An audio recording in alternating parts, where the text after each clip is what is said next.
So the first thing is we got to put the billet on the lathe, which I've already done. But when you first put it on, it's hard to get it perfectly centered. So I got to cut it down so that it runs nice and smooth.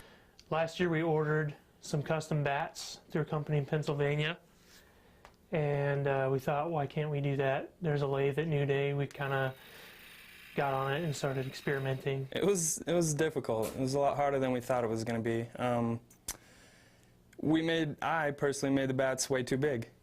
I still have that problem sometimes. Trent made his bats way too small. Gem Bats was started by Gate City Gray's coach Trent Siemens, player Casey Qualls, and owner Terry Fredrickson.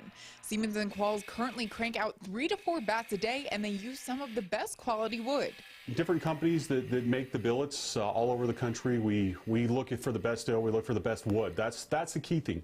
A lot of people don't realize this, but some Major League Baseball players will actually go to where they make the bats, and they will take the raw wood and beat it against the sidewalk to see how it sounds. To figure out how to make the bats, they each researched and found YouTube to be one of their best sources.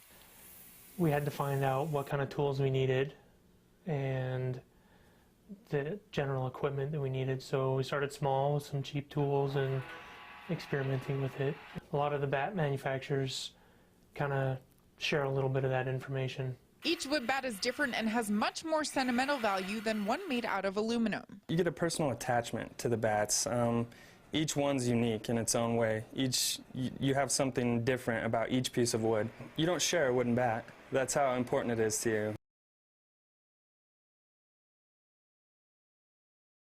Back on your feet, back on your feet.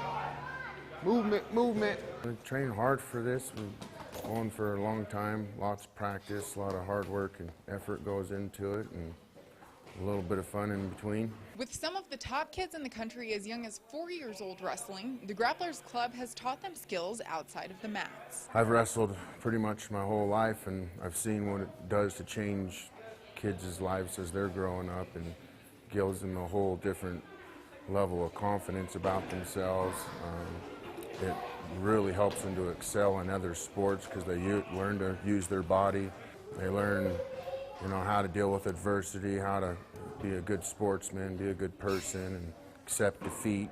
The Grapplers practice Monday through Thursday for 2 hours each day, and it feels like a second home. It's like family. Just basically coming home, after a long day, just coming home and practicing. And getting to show off your moves in wrestling tournaments and getting to compete with people. My favorite part about it. And it's also taught life lessons. I've learned that it's all about having fun and fighting for your best ability. It's not about winning or losing. That it's challenges, that I really like about challenges, and it makes me a better boy. Hey, good job, guys. Grapplers on 3, ready? 1, 2, 3, Grapplers!